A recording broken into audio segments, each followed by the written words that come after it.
বন্ধুরা, আবার মহুয়া সিমানি তোমাদের কাছে একটা নতুন সুন্দর একটা এপিসোড নিয়ে এলো, power by Joy pen industry. যেরকম কথা থাকে তোমাদেরকে নতুন কিছু দেখাবো, কোনো চমক আনবো, সেরকমই একটা চমক এনেছি। একজনকে গেস্ট হিসেবে এনেছি। গেস্ট আমার খুবই প্রিয় মানুষ, আমি তাকে প্রচন্ড ভালোবাসি। দিশা আমার বন্ধুও বলতে পারো, আবার আমার ফ্রেন্ডও বলতে পারো, আবার বোনও বলতে পারো। যেভাবেই ওকে বলি না কেন, খুবই কাছের মানুষ, সেটাই আসল। যে আমরা মনের কতটা কাছাকাছি আছে। আজকে আমাদেরকে দিশা একটা রান্না করে দেখাবে। রান্নাটার নাম বল। Lemon coriander ginger rice. তোমার আমার রান্নাঘরে এসে কেমন লাগছে? খুব ভালো লাগছে। আমি একটু নার্ভাস। সে হতেই পারে, কারণ ক্যামেরা ফেস করা, ক্যামেরার সামনে রিলস বানানো আর কোনো একটা ক্যামেরাকে রিপ্রেজেন্ট করা খুব টাফ। ভীষণ টাফ। আমি যে আজকে রান্না করব তা খুব ইজি, খুব চটজলদি হয়ে যায়, খুব কম ইনগ্রেডিয়েন্ট, মানে মানুষ কত খাটতে লাগবে না, একদম পুরো লাইফস্টাইলেতে একদম ওয়ান পট মিলের মতো বানিয়ে নেবে আর হয়ে যাবে। কারণ আমিও জব লাইফ থেকে আসি, সেখানে ব্যস্ত লাইফেতে কি করে তাড়াতাড়ি রান্না করা যায় এই ছোট-মোটো রান্নাগুলোর মধ্যে, সেটাকেই রিপ্রেজেন্ট করার জন্য আজকে আসা, যাতে সানডেটাকে হ্যাপি সানডে করা যেতে পারে। আর সবাই যাতে তাড়াতাড়ি করে রান্না করে নিয়ে আবার ফেসবুক ইনস্টাগ্রামে আমরা ব্যাক করে যেতে পারি। তার মানে বুঝতে পারছো বন্ধুরা, মানে সবাই যে এখন যে যুগটা চলছে স্মার্ট, সেই জন্য সবকিছুটা ঝটপট রান্না, আর ঝটপট রান্নার জন্যই আমি আমার গেস্টকে এনেছি। তাহলে চলো ঝটপট রান্না শুরু করা যাক।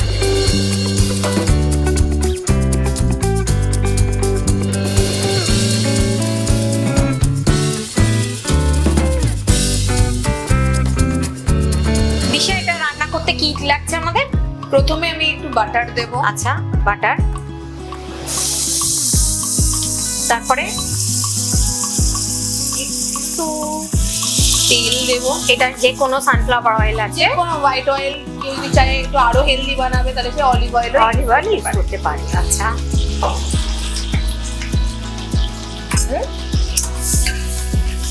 বাটারটা যখন মেল্ট হয়ে যাবে, গ্রেট করা পেঁয়াজ, স্প্রিং অনিয়ন, রসুন আর রয়েছে হচ্ছে কাঁচা লঙ্কা কুচি। এবারে মানুষ তার পছন্দ অনুযায়ী বা টেস্ট। আচ্ছা, আরেকবার আমি তোমাকে ইন্টারাপ্ট করলাম। পেঁয়াজ কুচনো আছে, পেঁয়াজের পাতা কুচনো আছে, হ্যাঁ, রসুন কুচনো আছে, আর কাঁচা লঙ্কা কুচনো, সব এবারে একসাথে কাঁচা করা। লঙ্কা, পেঁয়াজ, রসুন এটা মানুষের টেস্ট বুঝে যায়। আমার একটু গার্লিক ফ্লেভার ভালো লাগে, যেহেতু রেসিপিটা গার্লিকের ওপরে তাই জন্য ওই জন্য এটাতে গার্লিকটা বেশি আছে। আচ্ছা, তার মানে যখন এই রেসিপিটা করবে রসুনের পরিমাণটা একটু বেশি থাকবে। একদম একদম। এবার স্বাদ মতন একটু নুন ফেলে দেওয়া হলো। তো এটাতে দেরাদুন রাইস আমরা 750 মতো নিয়েছি। এটা বয়েল করা আছে।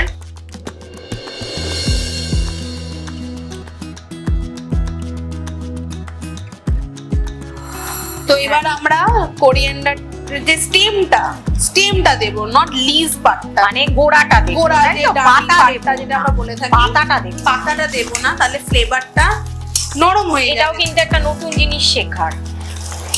আমরা হলে হয়তো কোরিয়েন্ডার পাতাটাই দিয়ে দিই। না, এখানে পাতার পরিমাণ নেই, মানে গোড়ার দিক থেকে বাদ দিয়ে মাঝে যে স্টেমটা থাকে, আচ্ছা, শুধু ওইটুকু পার্টটাই দেওয়া এখানে। এতে ফ্লেভারটা অনেক বেশি ইনট্যাক্ট থাকে। আচ্ছা, বাহ।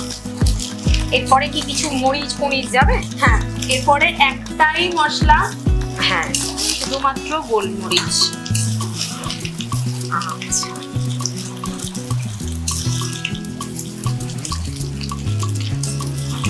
বাহ, দারুণ। বন্ধুরা, কি বলবো তোমাদেরকে, এত ভালো একটা ফ্লেভার ছাড়ছে, আর খুব তাড়াতাড়ি একদম তাড়াতাড়ি হয়ে যায়। বাটারটা উপর থেকে একটু দিয়ে দে।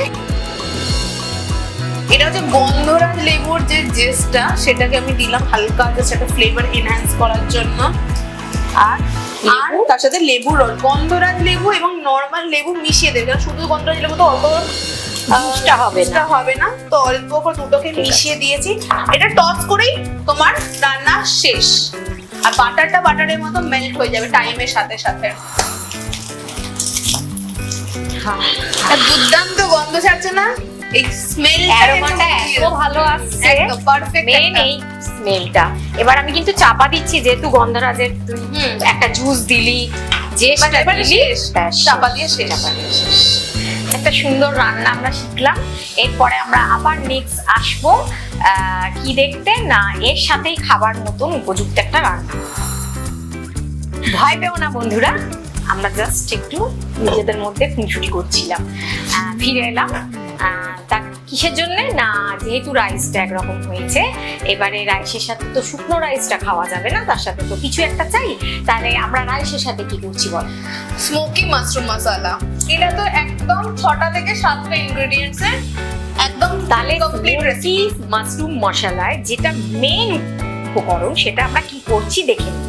একদম স্মোকি ফ্লেভারটা আনার জন্য এখানে টমেটো, পেঁয়াজ, কাঁচা লঙ্কা, শুকনো লঙ্কা এবং কিছু রসুনকে শুকনো আঁচেতে পুড়িয়ে নেওয়া হয়েছে স্মোকি ফ্লেভারটা আনার জন্য। দেখতেই পাচ্ছ কতটা ঠিক পোড়াতে হয়েছে, একদম সামান্য, একদম যে পুরো পুড়িয়ে ফেললাম।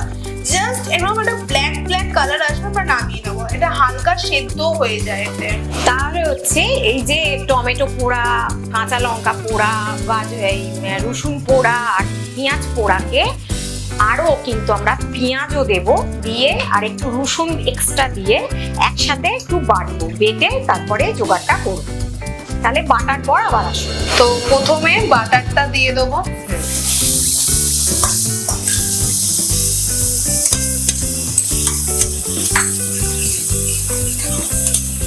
তার সাথে একটুখানি সামান্য তেল অ্যাড করবো। আচ্ছা,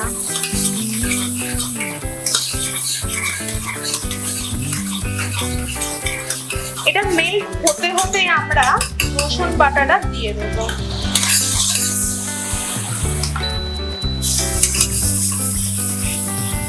টমেটো পোড়া, হ্যাঁ, টমেটো স্মোকি মশলাটা যেটা, সেইটাকে দিতে থাকবো।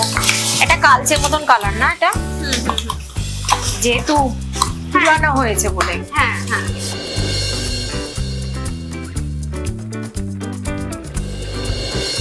তো এরপরে আমরা এটা মোটামুটি মশলাটা কষাতে কষাতে মাশরুমটাও দিয়ে দেবো, যেটা এর আগে ভাজা করিনি, ভাপিয়ে রেখেছি।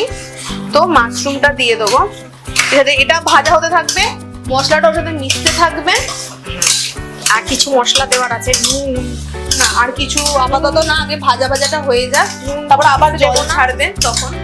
নুনটা পরে দেওয়া হবে, আগে একটু ভাজাটা হোক। আচ্ছা, চাপা দিয়ে ভাজা হবে? না না না, একদম একটু ডাইরেক্ট। আস্তে করে জাস্ট ভাজা ভাজা হতে থাক।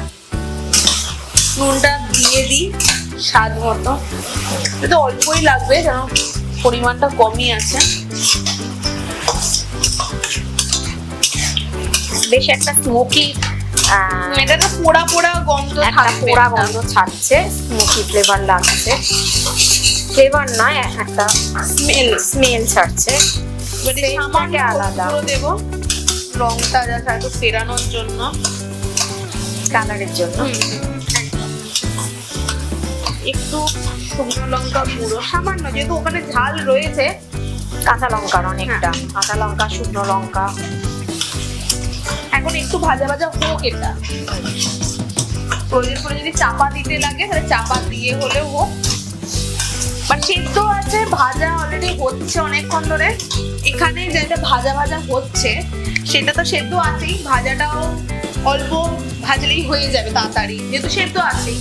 জাস্ট জলটা বের করে নিই, ওটাতে একটু মশলাটা ঢুকে গেলেই রান্না শেষ। কিন্তু একটু শাহি গরম মশলা দিয়ে দেবো।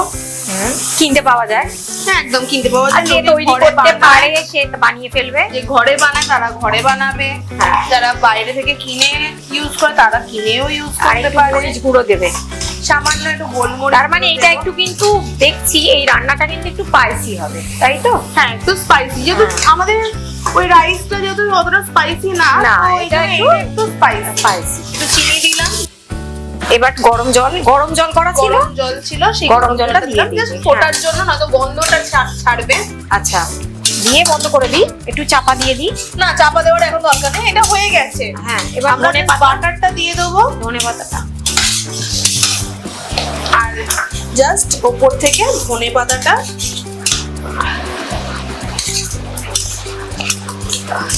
দিয়ে দেবো। রান্না শেষ। সুন্দর গন্ধ হয়েছে। Thank you. ইউ আমাদের এত সুন্দর একটা রেসিপি উপহার দেওয়ার জন্য। দর্শক বন্ধুরা, অসংখ্য ধন্যবাদ জানাই দিশাকে যে এত সুন্দর একটা থ্যাংক ইউ। হ্যাঁ, এত সুন্দর রেসিপি একটা উপহার দিল।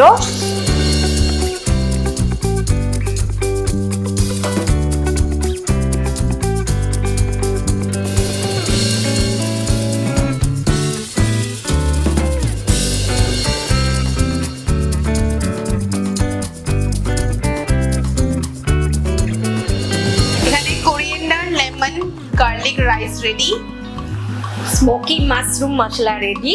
তাহলে আমাদের রেসিপি পুরো কমপ্লিট রেডি হয়ে গেছে, পরিবেশনের জন্য রেডি। আমরা এবার পরিবেশন করব, খাওয়া দাওয়া করব। আর সবচেয়ে মজা হলো আজকে আমার প্রিয় মানুষটা আমার রান্নাঘরে এলো, আমার খুব ভালো লাগলো। দিশা, কেমন লাগলো? দারুণ লেগেছে। প্রথমে একটু নার্ভাস ফিল করছিলাম, বাট রোজই তো রান্না করি, তো এখানে একটা নতুন এক্সপিরিয়েন্স হলো, সেটার সাথে ভয়টাও কেটে গেল। সবাই তো চেনা, স্টিল ভয়টা বাজে ওই ক্যামেরাটাকে, আর কাউকে না। আর এই রেসিপিগুলো করতেই থাকি, এরকম বাড়িতে হতেই থাকে। আরো অন্য অন্য অনেক রেসিপি আছে, এরকম নয় যে এটাই এন্ড। তাছাড়া তোমরা আরো নতুন নতুন দেখতে পাবে। কেক তো পাওই দেখতে, আমরা খাই, তোমরাও অর্ডার করো। কেকটাই মেন, কেকটাই মানে জন্য আজকে মহুয়া শ্রীমানের স্পেশালি হিয়ার। আর তোমাদেরকে বলি, যখন আমার ক্যামেরা, ধরো আজ আমি শুটিং করছি ইউটিউবে মহুয়া সংসার, ফার্স্ট যখন মানে আমাকে যে ক্যামেরাতে যে কেক নিয়ে আসা, তখন আমি ভালো করে কথাও বলতে পারতাম না, কিন্তু আমাকে দিশাই ছবি টবি তুলে দিত, বলতো কিছু তো একটা শুরুয়াত হয়, মানে কেকটা করো। মানে এমনও দিন গেছে যে ও আমার বাড়িতে এসেছে, ছোট ছোট কন্টেন্টের যে ওয়ার্কগুলো আছে আমি বসে বসে করছি, ও খানিকটা করে করে দিচ্ছে, মানে দুজনে মিলে বেশ বসে বসে টাইম কেটেছে। এখনো বিজি হয়ে গেছে, যেহেতু অফিসের কাছে থাকে, আসতে পারে না সেভাবে, তবু সময় পেলে টানে তো, মনের তো টান আছেই, আসে চলে আসে। তাহলে তোমরা অবুর বন্ধুরা বানিয়ে ফেলো, বানিয়ে কিরকম হয়েছে জানিও। আর প্রত্যেকবার যেরকম কথার এপিসোড শেষ করি, তোমরা সকলেই জানো আমি এখন নতুন করে তোমাদেরকে আমি আমার রান্নাঘরে আমন্ত্রণ জানাচ্ছি। তোমাদের তো আমরা জানি, তোমরা যারা আমার এপিসোড বা রান্নাঘর দেখো তারা অনেকে খুব ভালো রান্না করো, হয়তো আমার থেকেও ভালো রান্না করো। তোমরা সেই জন্যে তোমাদের যদি কোনো রান্না থাকে, তোমরা আমার ফোনেতে 9830988384 এই নাম্বারেতে তোমরা যোগাযোগ করবে। তোমরা যে রেসিপিটা করতে চাও সেটা আমাকে জানাবে, আমি তোমাদেরকে আমার রান্নাঘরে ডেকে নেবো। আর লাস্টের যে কথা, আমি তো হোমমেড কেক সেল করি, তোমরা জানো। তোমরা অবশ্যই জানো যে এটা হচ্ছে খুব ফ্রেশ কেক, যেহেতু শুধু তোমাদের কথা ভেবেই কিন্তু আমি এই কেকটা সেল করি। তাহলে তোমরা তোমাদের অকেশনেতে আমাকে কেকের অর্ডার দিতে 9830988384 কন্ট্যাক্ট করে নিও, আর তোমাদের প্রয়োজন মতন কেক পেয়ে যাও। তাহলে আজকে আসছি। শেষ করার আগে আমার একটা কথা আছে, আমি সবাইকে বলবো যার যেটা পছন্দ সেটা জানানোর জন্য সবার আগে মহুয়া সংসার ইউটিউব অ্যান্ড ফেসবুক বোথ জায়গাতে লাইক আর সাবস্ক্রাইব করো। তোমাদের ইচ্ছা বা তোমরা কি টাইপ অফ রেসিপি কেক দেখতে চাও সেটা একটুখানি কমেন্ট করে জানাও, আর অনেক অনেক অনেক ভালোবাসা দিতে থাকো মহুয়ার সংসারকে। Thank you. আবার দেখা হবে নতুন এপিসোডে নতুন কোনো চমক নিয়ে। আজকে আসলাম, ভালো থেকো, সকলকে ভালো রেখো। নমস্কার।